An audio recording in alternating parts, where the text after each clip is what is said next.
महाकुंभ विजय संपन्न हुआ। दुनिया का सबसे बड़ा ये इवेंट मानव जाति के इतिहास का करीब 66 करोड़ लोग आए।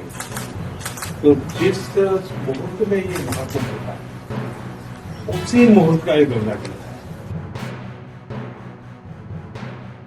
उसमें दो चीज है, ये मेरे होम स्टे जिला का और ये जहाँ मेरी कर्मभूमि बनी है काशी, ये बनारस के साड़ी है।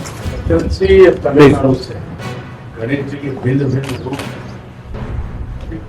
तमिलनाडु के लोग और जिसके लिए मुझे बड़ा गर्व होता है ये है बकापुर। बिहार का अकेला ही राज्य है जो 80-90% बकाला और ये न्यूट्रिशन दृष्टि से बहुत ही वैल्यूएबल बस स्पेशल ये लिखा है। वैसे मैं मेरे रेगुलर नाश्ते में थोड़ा बहुत नहीं खाता था मुझे। ಇವತ್ತು ದ್ವಾದಶಿ ತ್ರಯೋದಶಿಯ ದಿನ ಪಾಲ್ಗುಣ ಶುದ್ಧ ತ್ರಯೋದಶಿ ದಿನ ಜಗದ್ಗುರು ರೇಣುಕಾಚಾರ್ಯರು ಅವತರಿಸಿರುವಂತದ್ದು.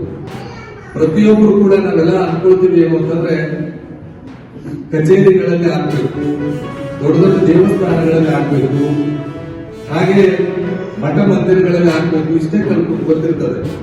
ಆದ್ರೆ ರೇಣುಕರ ಜಯಂತಿಯನ್ನ ಮನೆ ಮನೆಯಲ್ಲಿ ಆಚರಿಸಬೇಕು, ಇದು ಬಹಳ ಮುಖ್ಯವಾಗಿರುವಂತದ್ದು. ನಾಳೆ ದಿನ ನೀವೆಲ್ಲರೂ ಕೂಡ ನಿಮ್ಮ ಮನೆ ಮನೆಯಲ್ಲೂ ಕೂಡ ರೇಣುಕರ ಫೋಟೋ ಇಟ್ಟು ಪೂಜೆ ಮಾಡಿ ಅವರ ಜಯಂತಿಯನ್ನು ಆಚರಿಸಬೇಕು ಅಂತ ಹೇಳಿ ಈ ಸಂದರ್ಭದಲ್ಲಿ ಕೇಳ್ತಾ, ಜೊತೆಗೆ ಕರ್ನಾಟಕ ಘನ ಸರ್ಕಾರ ಶ್ರೀ ಜಗದ್ಗುರು ರೇಣುಕಾಚಾರ್ಯ ಜಯಂತಿಯನ್ನ ಸರ್ಕಾರದ ವತಿಯಿಂದ ಆಚರಿಸುವಂತಹ ಒಂದು ಪ್ರಕ್ರಿಯೆಯನ್ನ 2-3 ವರ್ಷಗಳಿಂದ ಮಾಡ್ಕೊಂಡು ಬಂದಿದ್ದಾರೆ.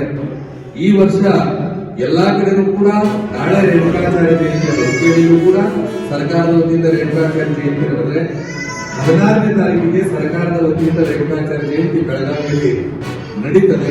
ಸುಮಾರು ಕನ್ನಡ ಹಾಲದಲ್ಲಿ ವಿಶೇಷವಾಗಿರುವಂತಹ ಕಾರ್ಯಕ್ರಮ, ನಾವೆಲ್ಲರೂ ಕೂಡ ಆ ಕಾರ್ಯಕ್ರಮದಲ್ಲೂ ಕೂಡ ಭಾಗಿಯಾಗಬೇಕು. ಆ ವಿಚಾರವನ್ನ ನಮ್ಮ ಎಲ್ಲಾ ಸಂಘಟಕರು ಹೇಳ್ತಾರೆ ಎಂಬುದನ್ನು ಈ ಸಂದರ್ಭದಲ್ಲಿ ಹೇಳ್ತಾ, ಜೊತೆಗೆ ಭಕ್ತಾದಿಗಳಿಗೆ